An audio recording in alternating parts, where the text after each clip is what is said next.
Ah, yes, so I've heard. So young, and yet you've already got quite the reputation. Wait, are you Outlanders? Yep, we're travelers who just arrived in Natlan not too long ago. No, I mean, I was aware that you're travelers. It's just no one told me that you're Outlanders.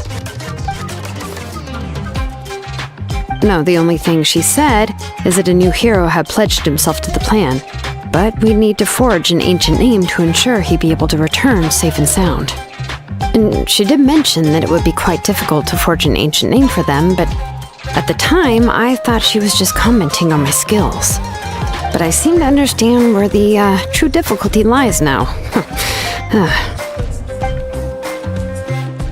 Oh, I wouldn't go that far. I'm used to it, really. I just need a moment to process things. The Pyro Archon's requests are always difficult to fulfill, and we used to argue a lot. Honestly, it's probably for the better that she didn't bring this up at the time. Anyway, I can't argue with her if she isn't here, and it'd be pointless to take my anger out on someone else.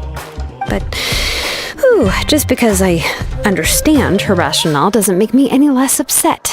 After all, she must have known that forging an ancient name for an Outlander is an impossible task. It's impossible? As you probably know, an ancient name is a symbol of a hero's sparing glory, which grows even richer and heavier as generations of successors inherit it. We forge ancient names by engraving the heroic deeds of an individual who will become the first hero of that particular name.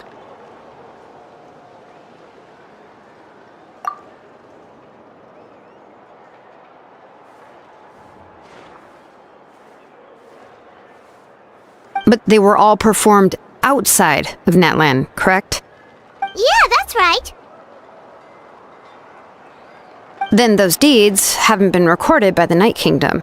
To take it one step further, even if you had performed heroic deeds in Natlan, as an Outlander, your actions still wouldn't have been recorded by our lands. Only memories and experiences that have been acknowledged by the Wyab can be used as a basis for an ancient name. Even the greatest of craftsmen cannot create something out of thin air, you know. That's just how it is. Seems the Wyab don't want just anyone to get a name, huh? Mawika, of all people, should know better than anyone, yet she's still entrusted the task of forging the ancient name to me. Oh, Paimon gets it. Nobody's happy being asked to do the impossible.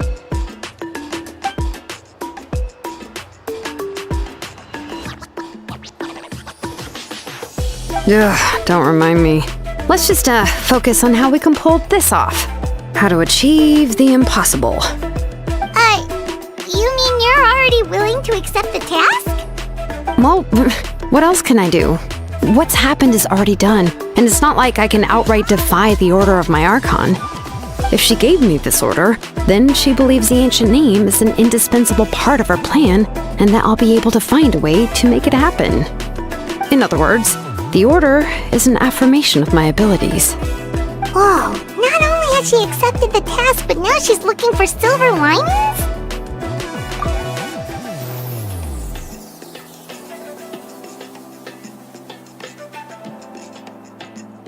The key is getting the Wyab to somehow acknowledge the traveler's existence and record his heroic deeds. We heard the voice of a Wyab when we were in the Night Kingdom before. We even had a whole conversation with her. If we can talk to her again, maybe we can figure something... Well, every tribe has their own Wyab. How do we know if the one you met is indeed the best one for us to talk to? Plus, considering the unprecedented nature of this situation, I have a feeling that the acknowledgement of one Wyab alone would I don't know. That requires a level of knowledge that I do not possess. We need to find a consultant who's an expert on all things Night Kingdom and Wyab. The first person who comes to mind is Lali at the Masters of the Nightwind, the one we call Granny Eatstali. Oh, we've heard that name before. We used her Spirit Speaker's Stone to find Kachina's ancient name. A person who can make something like that must be pretty impressive. I'm unsure she'd be able to help. Still, she's older now and quite eccentric. It's hard to even book a meeting with her, given that she's constantly holed up in her room and doesn't like to be disturbed. I've heard that to get her help, you have to be extremely patient with her and know how to keep her spirit up. I hate to break it to you, but... Huh. Why is that? I mean, didn't she already help you before? And you even managed to save Kachina. Well, yeah.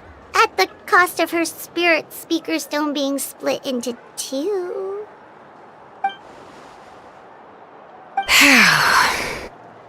Great going, Moeka. We're already off to a rocky start here. In that case, I guess your only option is to try to emphasize that this is an important order from the Pyro Archon.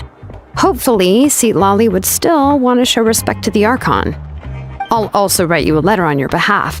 If you can find someone to deliver it and mention some good things about you, then that should help too.